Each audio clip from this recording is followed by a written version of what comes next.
A Câmara aprovou o projeto que ajusta as despesas ligadas ao salário mínimo aos limites do arcabouço fiscal.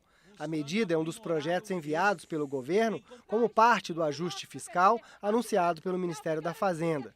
Pelo texto aprovado, o salário mínimo continuaria a ter um ganho acima da inflação, mas limitado a um intervalo entre 0,6% e 2,5% até 2030.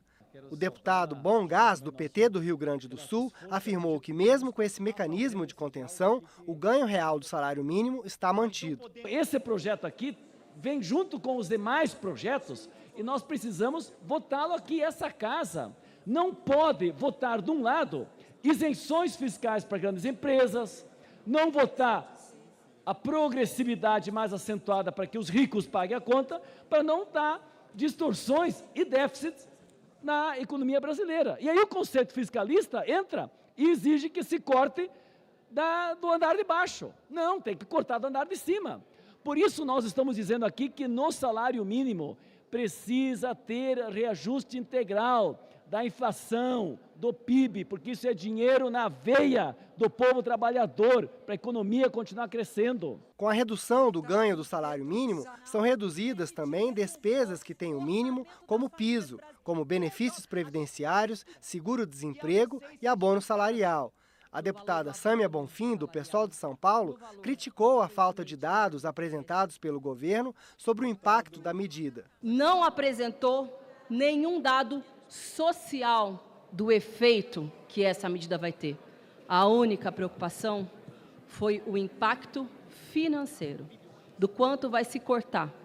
Aquilo que se vê como gasto, eu vejo como comida na mesa do povo brasileiro. O deputado Duarte Júnior, do PSB do Maranhão, afirmou que a proposta aprovada vai impactar diretamente as pessoas com maior vulnerabilidade, como os idosos e deficientes que recebem o BPC, benefício de prestação continuada. Estão ignorando as vozes roucas de pessoas com deficiência, pessoas idosas que precisam. Se Vossas Excelências querem cortar gastos, que cortem dos privilegiados, que cortem daqueles que muito têm. Por que quando se fala de cortar gastos do judiciário? Por que quando se fala de cortar gastos do poder legislativo? Vocês se comportam cheio de medo, cheio de dedo, cheio de temor, cheio de cuidado. Agora, na hora de cortar gastos daqueles que mais sofrem, Vossas Excelências querem acelerar. O deputado Merlong Solano, do PT do Piauí, afirmou que todas as diretrizes essenciais do programa foram mantidas e as alterações aprovadas são para evitar fraudes no sistema. A composição familiar continua a mesma. A definição da pessoa com deficiência continua a mesma. O limite patrimonial continua o mesmo. A possibilidade de acesso de mais de uma pessoa da mesma família ao BPC também continua.